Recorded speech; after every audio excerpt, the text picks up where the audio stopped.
Gladys Knight is now about 80. How she lives is sad. Are you ready to uncover the true story behind Gladys Knight's illustrious facade?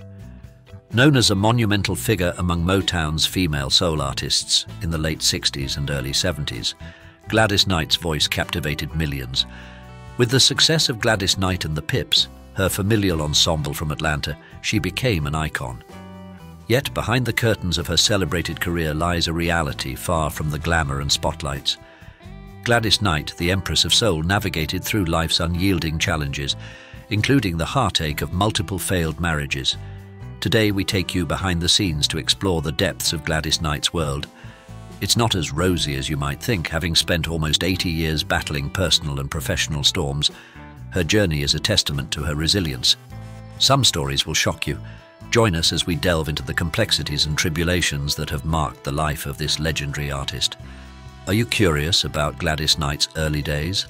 Born in Atlanta on May 28, 1944, Gladys Maria Knight grew up in a household with her parents, Merrill Woodlow Knight Sr., a postal worker, and Sarah Elizabeth Woods.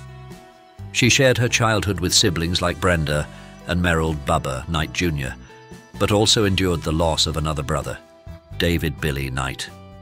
Her journey into music began in her formative years. In the late 1940s and early 1950s, Gladys found her voice singing in the church choir, where her natural talent began to blossom. Her remarkable vocals didn't go unnoticed, and at just 8 years old, she achieved a remarkable feat. On July 1, 1952, Gladys triumphed on Ted Mack's The Original Amateur Hour TV show contest, a momentous event that hinted at her future as a music icon. Gladys Maria Knight has etched her name in the annals of American music and entertainment as a celebrated singer, songwriter, actress, and entrepreneur. Her storied career, which stretches across many decades, is adorned with a plethora of awards and honors, testifying to her immense talent and contribution to the arts. As the lead vocalist of the familial ensemble Gladys Knight and the Pips, alongside her brother Merrill Bubba Knight and cousins William Guest and Edward Patton, she played a pivotal role in forging a musical heritage that continues to echo through the ages. In the heart of the bustling city, there was a voice that could stop time. Gladys Knight, they called her, and when she sang, the world listened. Her songs weren't just tunes, they were journeys taking listeners on emotional rides through love, loss, and longing. Midnight Train to Georgia, Neither One of Us Wants to Be the First to Say Goodbye, and If I Were Your Woman, these weren't just hits. With every note, Gladys Knight poured her soul into the music, her powerful vocals cutting through the noise and touching hearts. Beneath the glittering veneer of her illustrious career, Gladys Knight's personal odyssey was a poignant tapestry woven with threads of both bliss and sorrow. Throughout her life, she navigated the tumultuous waters of matrimony, committing herself to 4 marriages and embracing the role of motherhood to 3 children. At the fragile age of 16, life presented her with a profound challenge. She found herself pregnant and decided to marry her classmate, Atlanta musician James "Jimmy" Newman. The shadow of tragedy loomed early when she endured the agony of a miscarriage. Despite the tumult, they embraced parenthood with the birth of 2 children. Their marriage, however, was besieged by Newman's battle with addiction, a struggle that tore the fabric of their family, leaving Gladys alone at 20. Remarkably, they remained married for over 12 years until 1973. Amidst the storms of their marriage, they joyfully welcomed a son, James "Jimmy" Gaston Newman III, into the world on August 13, 1962. Despite the challenges they faced, Gladys Knight made a bold choice. She decided to temporarily step away from her music career, retiring from the road to devote herself to raising their child. Meanwhile, the Pips, her family's musical group, pressed on with their independent tours. In November 1963, Gladys Knight and James Newman welcomed their only daughter, Kenya Maria Newman, into the world. Despite the joys of motherhood, Gladys felt the pull of her musical passion growing stronger. In the early 1960s, she returned to her recording and performing duties with the Pips, driven by the responsibilities of providing for her expanding family. Together, Gladys, James, and the Pips embarked on a new journey, leaving behind their old life and settling in Detroit. Their new home was in the prestigious Sherwood Forest neighborhood on Sherborne Road, nestled in the heart of Detroit's West Side.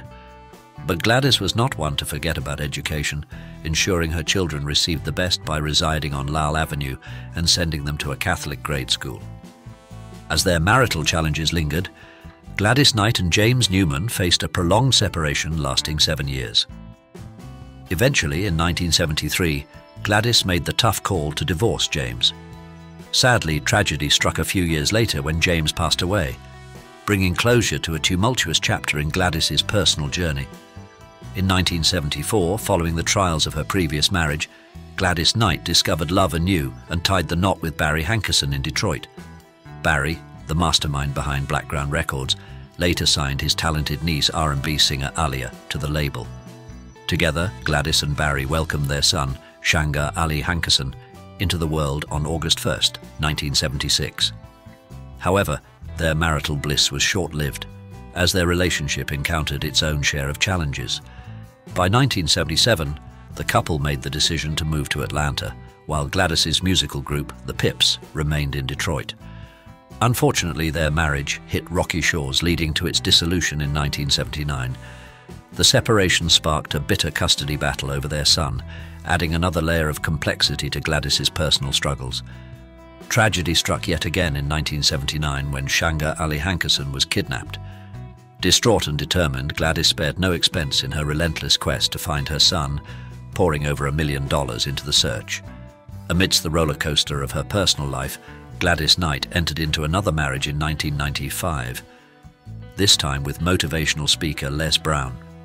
Despite her hopes for a stable union, the challenges of life continued to weigh heavily on her relationships. Eventually, Gladys and Les Brown parted ways, their marriage ending in separation and divorce in 1997. Among the chapters of her storied life, one of the most difficult and lesser discussed is her battle with gambling addiction. This period, shrouded in mystery and struggle, offers a glimpse into the complexities behind the luminous facade of fame. The hidden turmoil. At the pinnacle of her career, while Gladys Knight was celebrated for her musical genius, she was grappling with a private turmoil that threatened to overshadow her professional triumphs. The Empress of Soul, admired by millions for her strength and resilience, found herself ensnared in the grip of gambling addiction. This addiction was not just a fleeting challenge, it was a profound struggle that spanned over a decade, revealing the vulnerabilities of an icon who seemed invincible. The catalyst of change, Knight's journey into the world of gambling began innocently enough, with casual visits to casinos. However, the thrill of the game quickly spiraled into an addiction that consumed significant portions of her time and finances. The turning point came when Knight faced the stark reality of her situation after losing $660,000 in one night at the baccarat table. This loss was not just financial, it was a profound wake-up call that prompted her to confront the destructive path she was on. Seeking redemption. The road to recovery for Gladys Knight began with the acknowledgement of her addiction and the decision to seek help. Her courage to confront her gambling habit led her to Gamblers Anonymous, where she found solace and support among others who shared her struggle.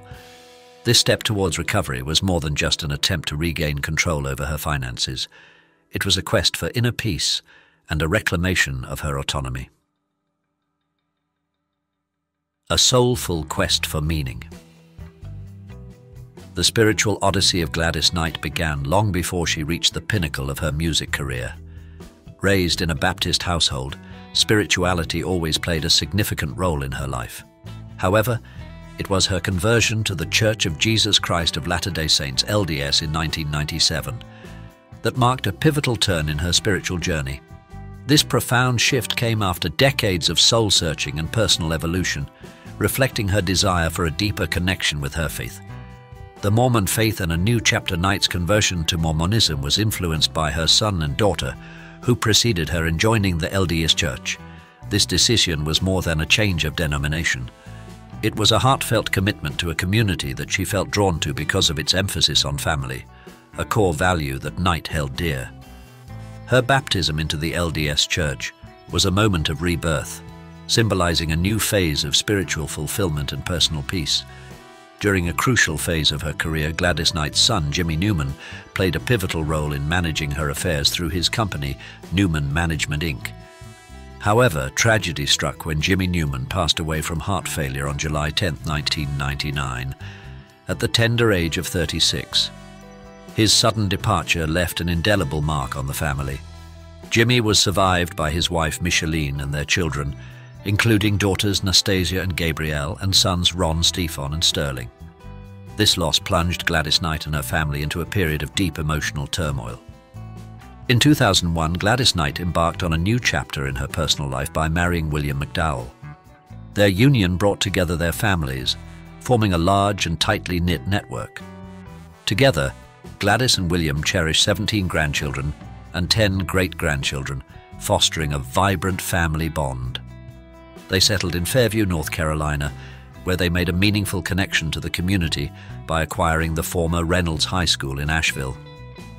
Transforming it into a community center, they underscored their dedication to serving and enriching their local area.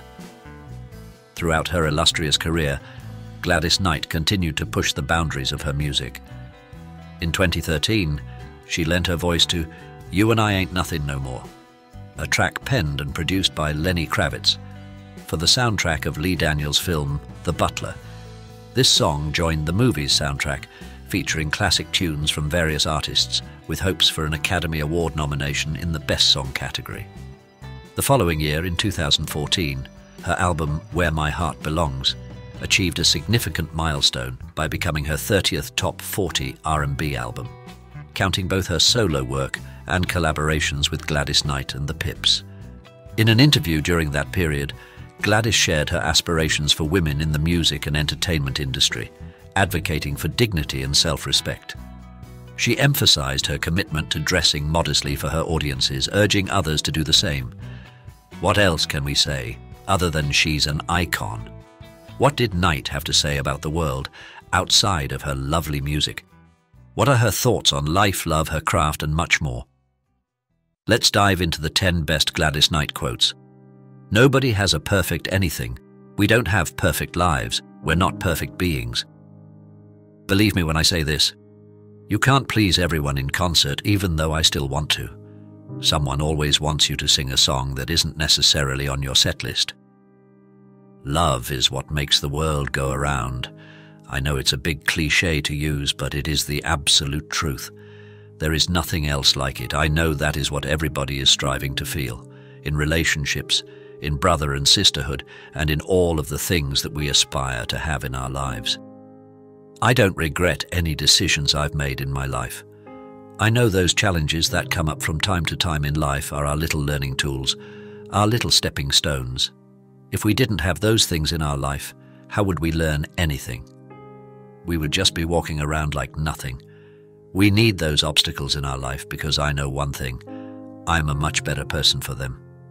Most people who ask me what's my favorite song expect that it's Midnight Train or Neither One of Us. But actually it's always kind of been The Need to Be because of what it says. I love the way that song was written. I love the melody. I love everything about it. Well, I never danced with the Pips. They didn't let me dance. When I was on Arsenio Hall's show, he asked me about working with Kanye West or John Legend. I said I'd love to. I have a squash casserole that everybody, even my kids, love. I won't tell my kids how to make it. I had some great mentors as I was coming up and starting to sing so early. I've been singing since I was 4. I had people telling me how to preserve myself. How do you envision your mark on the world? And what meaningful experiences do you hope will define your journey? Engage with us by commenting below. Choose 9 if this story has resonated with you, or 0 if it hasn't met your expectations. Remember, your insights and feedback are invaluable as we continue to explore and share more stories that delve into the essence of humanity. Thank you for watching this, and see you in the next videos. Goodbye.